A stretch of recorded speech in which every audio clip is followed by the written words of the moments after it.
Hey, what's up, everybody? Welcome back to Underground Pulse, undergroundpulse.net. I am Jerica J. And I'm Big Amish. And we're chilling at Warped Tour 2014 with Anberlin. How you guys doing? Good, great.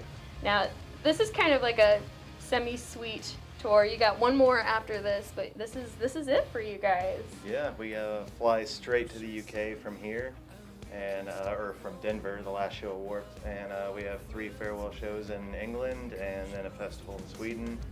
Go home for a little bit, then we have Brazil, Australia, Philippines, Singapore, and then we start our farewell U.S. headline run. That's a good way to start out the end, right? Yeah. So it's been a hectic end of the year. What made you guys want to finish things off? Well, I think, for everybody, Dion and I and Steven have been playing together since 1996, and Anberlin itself has been around since 2002, and you're at that point in your life where it's like, you want to try something different, you want to go test the waters and see what else is out there, but we at the same time didn't want to just leave everybody high and dry, so we thought it would be cool, to approach it do a final record, do all these opportunities for people to come see us one last time and have fun, and we'll promise to play all the old stuff and none of the new crap, and, but we had never really heard of anyone doing that before, so we thought it would be a cool way to end things on a high note. Very nice. And speaking of albums, you guys have the new one that just was released this past week. Yeah, we could go. Bowborn. And is it Sweet 7, just to leave it at the 7th album?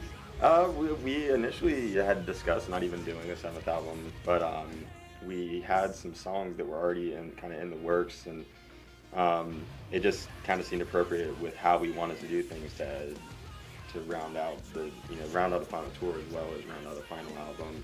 Because the previous album we did, we obviously didn't intend at the time for it to be a last album, so we were like, well, I think intentionally recording a last album kind of feels cool, it's a good way to do it, especially with the everything else. So we had some songs going, so we just started writing more, and once we hit the 10 that we wanted to do, we just stopped it there and went into the studio. Wow. Now, I heard that you guys did the recording all separately. Was that for family reasons, or? It was mainly just for, I guess, working with who we wanted to work with. We had Matt Goldman in Atlanta that we did all drums with. We had Aaron Marsh in Lakeland, Florida that we tracked all guitars and keys. And then Steven, and I think all of us collectively really wanted Aaron Sprinkle involved with the last record since he'd been such a big part of our career. So Steven did all of his vocals in Nashville with Aaron. And it just kind of ended up that we were all separate, but it was fun, it was kind of like a big project more than like an obligation, Kind of like compiling your dream team, sort of. Yeah, it was great. Well, I mean, if looking at it, we played our first show ever with Aaron's band Copeland. We did our first demos ever when we started the band with Matt Goldman, and we did our first records with Aaron Sprinkle, so it was cool because it was everybody that was there at the beginning was also there at the end, so that was pretty awesome. Awesome. What do you guys have planned after this? Is you gonna go skydiving or skiing or? Vacation, I think, is for sure on everybody's agenda, but everybody has different plans. I don't know what Steven's doing. He's got a lot. He has too many things going on at all times, and yeah, I think everybody is going to be still involved in music in some way, whether it's out, in front playing or behind the scenes, either like on the business side or whatever. I think everybody, it's too much of something that we love to just completely walk away from it, So, and that's kind of the thing about 12 years of almost solid work. And never really taking that break. Like Joey said, we can pretty much do anything we want to do now, and that's it's kind of nice to have that breather and explore their options and not have to always juggle two schedules and things like that. So it's pretty awesome. What happens if you guys get the itch to write a song and you're like, this is so Anberlin? I'm sure somewhere down the road something will happen. I mean, you can't really say anything for certain, so maybe we'll be back together at some point, and maybe we'll never play on a stage together again. You have no idea. So, but you can't discount any possibility. When things and I talk about this a lot just because I haven't gotten this opportunity to speak to a band that's collectively you know, ending it on a high note. Mhm. After everything's said and done, does your social media, your website, and all that still stay up? How does that work?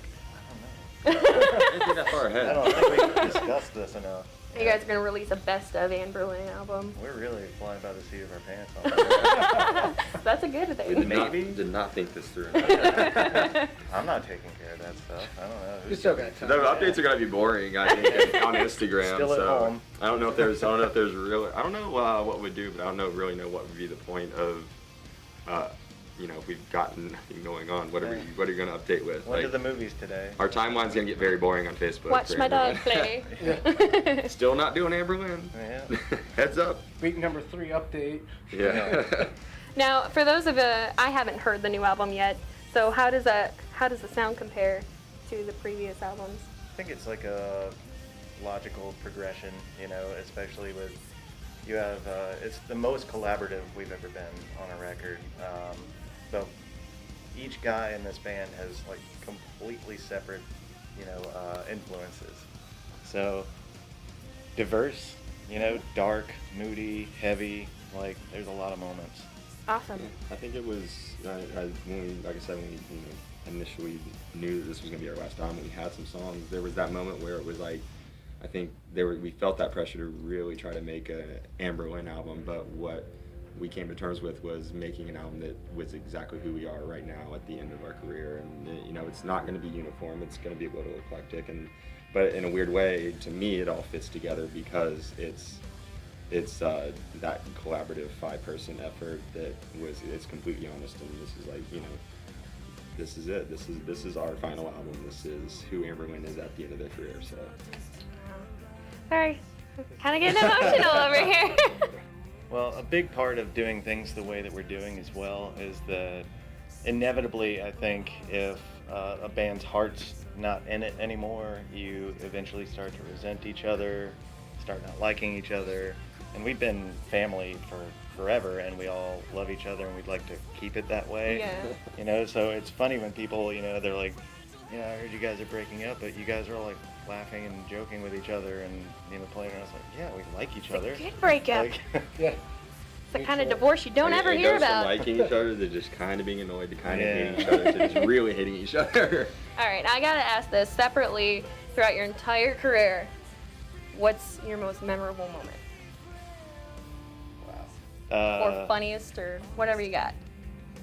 I mean, I'll never, because it's what always pops up in my head when people ask that question. I'll never forget the time we were on tour and we were doing a co-headline tour with the band Emery, and our buses were traveling behind each other, and their bus passed the road, and this wild turkey startled this wild turkey inside of it. It flew up. They jumped up, and then turkeys don't really fly, I guess. Yeah. But it flapped and jumped up into the road, and it just went straight through the windshield of our Oh my bus. god. And it was like 7 in the morning. Everybody was asleep, and it woke me up because my bunk's closer to the front area of the bus. And I got up and I was just like, I heard our bus driver yelling, and I was like, Mike, you okay?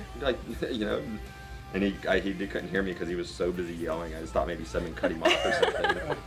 And then so I laid back down. I was like, well, we're still moving, so I guess we're okay. And then I laid back down, and like a minute later, I felt the bus slowing down and pulling over. And I got up and I opened the door again, and that was when I realized that there was feathers all throughout the front lounge and shattered glass. So I put on shoes and I go up there, and as I'm walking up there, he rips the curtain open and looks back, and I was like, everything okay? He's like, a turkey flew through the windshield. He was so worked up about it. And it lived though. That was the crazy thing. Yeah. It went through the passenger side window, No got free knocked dinner. out in the stairwell, and then woke up and walked away. Wow. Yeah. What about you, That hon? one, that's hard to top. That was a really bizarre. There was that time you had that really good hoagie at the Wawa. Yeah.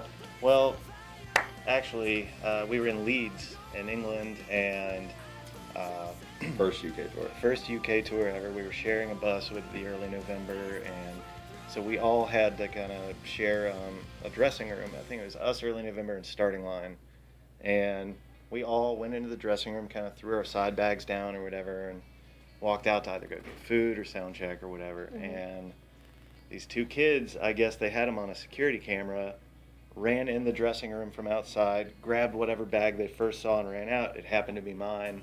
It had my change of clothes, my toiletries, my iPod, my glasses, and my passport.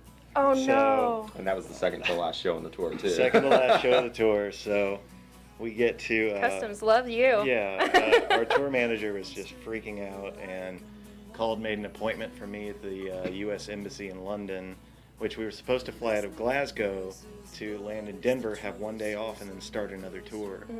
And so we had to drop the guys off in Glasgow. We get about 200 miles or so away, or 2 hours away, something like that, from Glasgow, and our tour manager realizes he still has everyone's passports in his bag. So we made a stop at a like a truck stop type thing, and he talked to the manager there, left the passports with them. Steven got on a 2-hour cab ride, got the passports, went back as we were still going to London. We got to London, barely made my appointment at the embassy. Oh man. I got my temporary passport, and we get to the airport, and we fly, and our flight to Denver gets delayed from Chicago, so we have to stay the night in Chicago. So we fly into Denver the day of the first show, and we made it, and we swore on the plane that if we made it, we would dance together. So when we landed in Denver, we were at baggage claim, and I just kind of tapped him on the arm, and we both just kind of started dancing. I would have loved to see that in video. But we made it, yeah. So That's all's well one that heck of a ends well. story. Yeah, my photo in my temporary passport was hilarious because we had all of our luggage running through everywhere, and I had to run into a place to get a photo taken, so my hair's like all messed up, my face is like blood red, like I'm like sweating. What the heck is going on here? But, Wow. yeah. It's funny that at the embassy you think they'd just be if you can get a temporary passport there, you'd think they would have Oh, no, the ability to take pictures Right on when site. we walked in, we Yeah. saw a passport photo machine. Oh, they had one there. Okay, I We thought were you were really upset by that. All right, you guys. One final question: if you were to give advice to new bands starting from scratch, knowing what you know, what would it be? Practice and play as much together as you can. It's what makes a band better and good, and it's Yeah. going to make you, just better all around. I mean, I think a lot of bands start and try to record albums and play shows way too quick, and then they, with the way recording equipment is these days, you can make this completely polished, like great sounding album, but not be able to play a single note on your instrument. So then you have this album, then you play a show and you sound like crap. You need to spend time being a band, and Yeah. like whatever pops up, like issues with different members, you didn't get the show you wanted, blah blah blah. Just keep going. Don't just sit there and be like, well, it didn't work out. So it's been 8 months. We should have made it by now. Yeah. So Everybody wants it right now. Right. That's for sure. Well, thank you guys so much for stopping and talking with us. We're gonna catch your set later, 8 o'clock tonight, awesome. and then we're gonna try like hell to come to Chicago to see that Awesome. last show. Thanks. So thank you very, very much.